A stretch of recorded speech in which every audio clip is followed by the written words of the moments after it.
Izvinjavam se. Upitala učiteljica Pericu.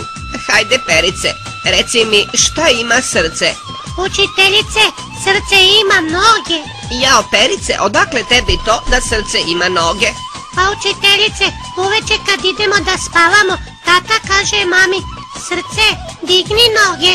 Jao, Perice, od tebe mogu se očekivati samo neki nestašluci. Ajde, molim te da vidim kako se razumeš u ishranu. Čemu služi biber? Učiteljice, biber opet služi za spavanje. Kako, bre, srećo, kako, Perice? Pa tako opet kad idemo da spavamo, tata kaže mami, srce, daj da ti ga zabiberim, pa bolje da spavaš. Jao, znala sam da ćeš nešto da lupneš. Ajde sad da vidim šta sve može da stane u usta. Učiteljice, u usta može da stane žvaka. Bravo, vidiš kako ti možeš da budeš pametan.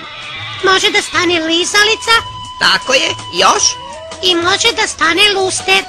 Pa kako luster? Jao, pobogu, Perice. Pa opet kad idemo da spavamo, ja sam sve to tamo čuo. Tata kaže mami, srce, ugasi taj luster, da ti ga stavim u usta.